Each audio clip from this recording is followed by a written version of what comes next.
జైనయుగంలో విద్యా విధానం. జైనమత స్థాపకుడు ఋషభనాథుడు. జైనమతాన్ని వ్యాప్తి చేసిన ఋషులను తీర్థంకరులు అంటారు. 24 మంది తీర్థంకరులు ఉన్నారు. వారిలో 23వారు పార్శ్వనాథుడు. వర్ధమాన మహావీరుడు 24వ తీర్థంకరుడు. మహావీరుడు జైనమతాన్ని విస్తృతంగా వ్యాప్తి చేశాడు. తీర్థంకరులలో ఆయనే చివరివారు. ఆయన బుద్ధుని సమకాలికుడు. బుద్ధుని కంటే వయస్సులో పెద్దవారు. జైన అనే పదం జిన అనే పదం నుండి వచ్చింది. జిన అంటే జయించినవాడు. ఇక్కడ జయించినవాడు అంటే తనను తాను జయించినవాడు అని అర్థం. జైన అనే పదానికి విజేత అని కూడా అర్థం. జీవితంలోని మంచి చెడులను అనుభవించి తపస్సు ద్వారా విజయం సాధించినవాడు చూపిన సత్యమార్గమే జైనమతం. భారతదేశ చరిత్రలో వేదకాలంలోని సంకుచితత్వాలు, హింస, కొందరికే పరిమితమైన జ్ఞానానికి వ్యతిరేకంగా అందరికోసం వచ్చిన సత్యమార్గమే జైనమతం. జిన అంటే ప్రాపంచిక సుఖాలపై పూర్తి నియంత్రణ కలిగి మోక్షం పొందిన విజేతం. అజ్ఞానంలో మునిగిపోయిన సామాన్య మానవులకు దయతో నిజమైన సాధనా మార్గాన్ని ఉపదేశించిన విజేతలను తీర్థంకరులు అంటారు. వర్ధమాన మహావీరుడు క్షత్రియ వంశానికి చెందినవారు. ఆయన తండ్రి సిద్ధార్థుడు, తల్లి త్రిశాల. మహావీరుని జన్మస్థలం వైశాలి. మహావీరుడు వివాహితుడు. ఆయన భార్య యశోద, కుమార్తె ప్రియదర్శిని. ఆయన 30వ ఏట సంసారాన్ని త్యజించారు. 6 సంవత్సరాలు మక్కలి గోశాలునికి శిష్యునిగా ఉన్నారు. రిజుపాలిక నదీ తీరంలోని జృంబిక గ్రామం వద్ద కఠోరమైన తపస్సు చేశారు. ఆయన 43వ ఏట తపోసిద్ధి పొందారు. మహావీరుడు అంగ, మిథిల, కోసల, మగధ దేశాలలో తన తత్వాన్ని ప్రచారం చేశారు. మహావీరుడు క్రీపు 600 నుండి 485 మధ్య జీవించారు. ఆయన మగధ రాకుమారుడు. క్రీపు 699లో జన్మించారు. ఆయన బుద్ధుడి కంటే ముందు జన్మించారు. ఆయనకు 30 ఏళ్ల వయసులో తల్లిదండ్రులు మరణించారు.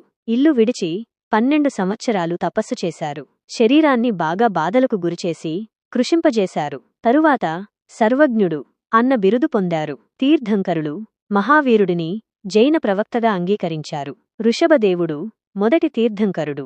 బౌద్ధ, జైనమతాల మధ్య చాలా సామ్యం కనిపిస్తుంది. వర్ధమానుడు, గౌతమ బుద్ధుడి జీవితాల మధ్య చాలా పోలికలున్నాయి. జైనులు ప్రతిదానికి ఒక ఆత్మ ఉందని విశ్వసించారు. పునర్జన్మ ఉన్నది అని వారి విశ్వాసం. జైనులు తీర్థంకరులను పూజిస్తారు. జైనమతంలో సమ్యక్ చరితం, సమ్యక్ జ్ఞానం, సమ్యక్ దర్శనం అనేవి త్రిరత్నాలు. సమ్యక్ దృష్టి అనేది ఒక ముఖ్య సాధనం. సమ్యక్ జ్ఞానాన్ని పొంది కైవల్య స్థితిని చేరుకున్నవారే తీర్థంకరులు. అత్యుత్తమ నడవడిక సమ్యక్ దృష్టిని ఇస్తుంది. జైనులు త్రిరత్నాలను ఎంతో పవిత్రంగా స్వీకరిస్తారు. త్రిరత్నాలను అనుభవంలోకి తెచ్చుకోవడమే ప్రతి జైనుడి పరమావధి అని వర్ధమాన మహావీరుడు బోధించారు. జైనులు జ్ఞానాన్ని 6 విధాలుగా తెలియచేశారు.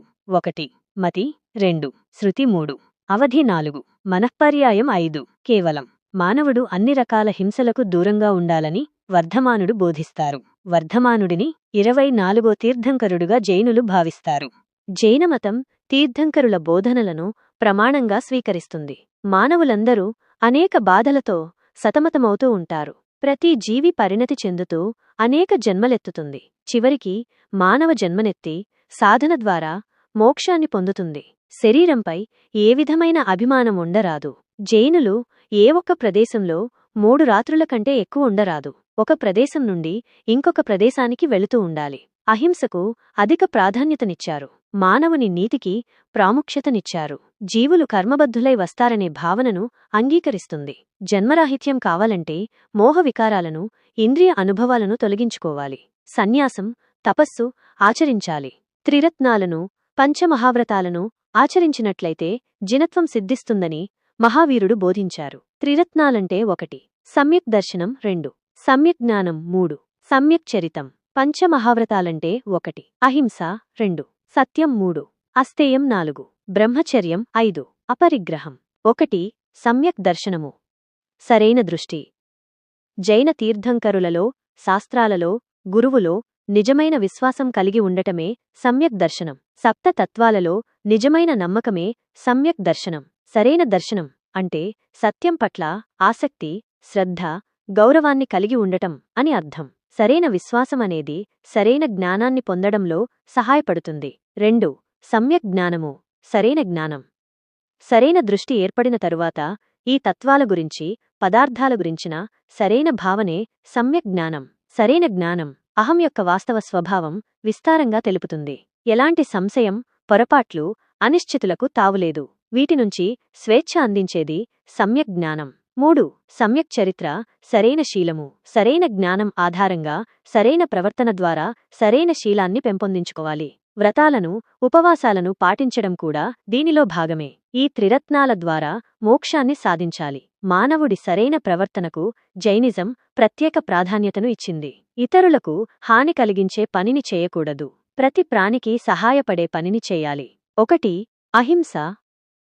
అహింసాత్మక కార్యకలాపాలను విడిచిపెట్టాలి. కేవలం చేతల ద్వారానే కాకుండా ఆలోచనలోనూ మాటలలోనూ కూడా అహింసను ఆచరించరాదు. అన్ని జీవులు ఒకదానికొకటి సహాయం చేసుకోవాలి. అన్ని జీవులను రక్షించడం ఒక విధి. కాని స్త్రీలను రక్షించడానికి, దేవాలయాలను ధ్వంసం చేసేవారిపై హింసను ఉపయోగించడానికి కొన్ని సందర్భాలలో వీరు సమర్థించారు. 2. సత్యం.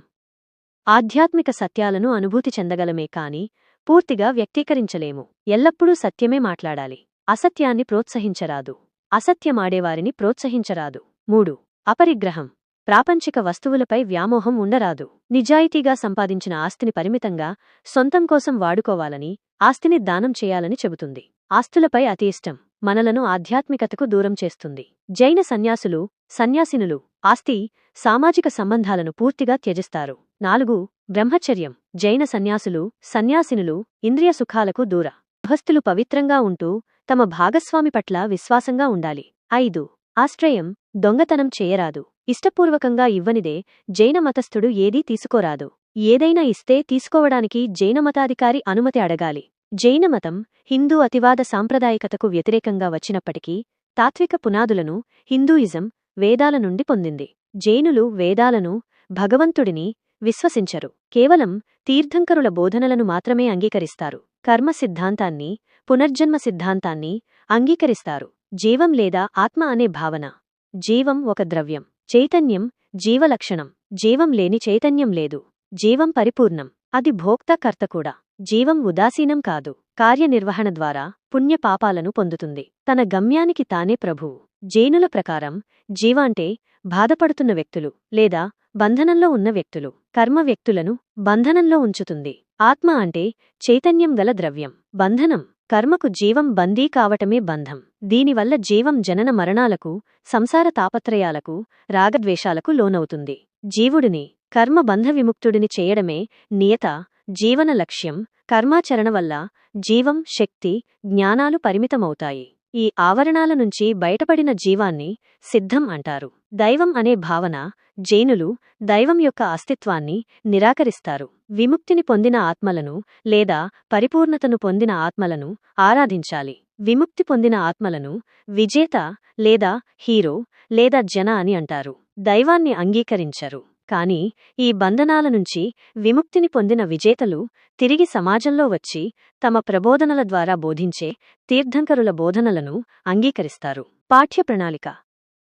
జైన తీర్థంకరుల బోధలు, వారి జీవితగాథలు, దర్శనాలు వీరి పాఠ్యప్రణాళికలో భాగం. వీటితో పాటు జీవశాస్త్రం, రసాయనశాస్త్రం, తత్వశాస్త్రం మొదలైనవి కూడా ఉన్నాయి. వేద విద్యకు వేదాలు ప్రమాణమైతే జైన విద్యకు త్రిరత్నాలు ప్రమాణాలు. ఒక క్రమబద్ధమైన పాఠ్యప్రణాళికను జైనుల కాలంలో అనుసరించలేదు. జైన గురువులు వేదాలు, ఉపనిషత్తులు, వివిధ దర్శనాలు, పురాణాలు, జాతకాలు ఇవి జైన తీర్థంకరులకు సంబంధించిన కథలు, సామాన్య శాస్త్రాలు, రసాయనశాస్త్రం మరియు తత్వశాస్త్రాలు పాఠ్యప్రణాళికలో భాగం. వీరి విద్యాకాలంలో చదవడం, రాయడం, సామాన్య గణితం, వ్యాకరణం, జ్యోతిషం, యోగా, సంగీతం, ఆయుర్వేదం, తంత్రం, రాజనీతి, రసాయనశాస్త్రాలు ఉన్నాయి. బోధనా పద్ధతులు. జైన విహారాలలో క్రమబద్ధమైన బోధన జరిగేది. వీరు బౌద్ధులు అనుసరించిన అన్ని బోధనా పద్ధతులను అనుసరించారు. అవి 1. మౌఖిక పద్ధతి 2. చర్చ 3. ప్రశ్నోత్తర పద్ధతి 4. వివరణ, స్వీయాధ్యయనం 5. వల్లెవేయడం మొదలైనవి. హిందూ విద్యావిధానంలో లాగా జైన విద్యావిధానంలో శ్రవణం, మననం, నిధిధ్యాసనం విద్యాభ్యాసానికి పద్ధతులు. మానిటోరియల్ పద్ధతి ప్రచారంలో ఉండేది. సామూహిక బోధన పద్ధతికి స్థానం లేదు. జైనుల కాలంలో ఒక క్రమబద్ధమైన బోధన పద్ధతి అనుసరించినట్లు కనిపించదు. కాని జైనుల కాలంలో కింద బోధనా పద్ధతులు అనుసరించినట్లు తెలుస్తుంది. 1. మౌఖిక పద్ధతి 2. అనుకరణ పద్ధతి 3. పునరావృత్తి బట్టి పద్ధతి 4. పంచమహావ్రతాలను అనుసరించడం 5. ప్రయోగ పద్ధతి 6. వైయక్తికమైన బోధన పద్ధతి 7. చర్చా పద్ధతి 8. స్వీయ అధ్యయన పద్ధతి. గురు శిష్య సంబంధాలు. గురువు సచ్చీలము గలవారై ఉంటారు. జైనమతం గురించిన అవగాహన, అధ్యయనమే కాక జీవితంలో వాటిని ఆచరిస్తున్న తపస్సంపన్నుడై ఉండాలి. విద్యార్థులు అనుకరించగల వ్యక్తిత్వం కలవాడై ఉండాలి. నిరంతర సాధనాశీలురై నిర్వాణ దిశగా ప్రయత్నం సాగించాలి. అహింసా మార్గాన్ని అనుసరించాలి. జైన విద్యావిధానం ఉపాధ్యాయుడి సామర్థ్యంపై ఆధారపడి ఉంది. ఉపాధ్యాయుడు కనీసం 10 సంవత్సరాలు పరివ్రాజక జీవితం గడిపి ఉండాలి. సత్ప్రవర్తన, క్షమ, దాతృత్వం మొదలైన సద్గుణాలు ఉండాలి. ఉన్నతమైన మానసిక శక్తి కలవాడై విద్యార్థులను సన్మార్గంలో నడిపించాలి. విద్యార్థుల ఆరోగ్యం, పరిరక్షణ బాధ్యత కూడా ఉపాధ్యాయుడిదే. వేదకాలంలోలాగా విద్యార్థి ఎన్నిక అర్హత, సామర్థ్యాన్ని బట్టి జరిగేది. సంఘంలో చేరడానికి ముందు విద్యార్థులు వారి తల్లిదండ్రుల అనుమతిని పొందాలి. నైతిక ప్రవర్తనతో ఉండాలి. సంఘం కట్టుబాట్లను తట్టుకోవడానికి సిద్ధపడినవాడై ఉండాలి. ఉపాధ్యాయులకు సేవ చేయడం విద్యార్థుల విధులలో ఒకటిగా భావించాలి. ఆశ్రమాన్ని శుభ్రపరచడం, గురువుకు స్నానాదికాలు ఏర్పాటు చేయడం, భోజనం తయారు చేయడం, భిక్షాటన మొదలైన మరికొన్ని విధులు నిర్వహించాలి. గురువులను దైవంగా భావించి వారి ఆజ్ఞలను తప్పనిసరిగా పాటిస్తూ విద్యాభ్యాసం చేయాలి. జైనుల విద్యావిధానం కూడా ఉపాధ్యాయ కేంద్రిత విద్యగా గుర్తించారు. జైనుల విద్యావిధానంలో ఉపాధ్యాయుడికి అత్యంత గౌరవాన్నిచ్చారు. ఉపాధ్యాయులు తప్పనిసరిగా విద్యార్థుల ముందు ఆదర్శంగా ఉండాలి. జైనుల నియమాలను, పంచమహావ్రతాలను ఉపాధ్యాయులు అనుసరించాలి. ఉపాధ్యాయుడు ఎల్లప్పుడూ విముక్తిని పొందడం కోసం ఉపాసన చేయాలి. విముక్తి లేదా మోక్షాన్ని నిర్వాణం అంటారు. నిర్వాణం పొందడమే ఉపాధ్యాయుడి లక్ష్యం కావాలి. విద్యార్థి త్రిరత్నాలను, పంచవ్రతాలను ఆచరించాలి. శ్రద్ధతో విద్యను అభ్యసించాలి. జిజ్ఞాసువై, వినయశీలియై, సత్యవ్రతుడై ఉండాలి. ఆత్మ సంయమనాన్ని, బ్రహ్మచర్యాన్ని ఆచరించాలి. మనస్సులో, వాక్కులో, ఆచరణలో అహింసావ్రతాన్ని పాటించాలి. తన మనస్సు, వాక్కు, శారీరక క్రియలను నియంత్రించుకోవాలి. ధ్యానము తదితర ఆధ్యాత్మిక ప్రక్రియలను అనుసరించి నిరంతర సాధన చేయాలి. విద్యార్థులు తప్పనిసరిగా త్రిరత్నాలను సాధించాలి. అవి 1. సమ్యక్ దర్శనం. జైన గురువులైన తీర్థంకరులపై విశ్వాసం, తీర్థంకరుల పవిత్రమైన బోధనల పట్ల పూర్తి విశ్వాసం కలిగి ఉండటం తప్పనిసరి. సరైన దర్శనం అంటే సత్యం పట్ల ఆసక్తి, శ్రద్ధ, గౌరవాన్ని కలిగి ఉండటం అని అర్థం.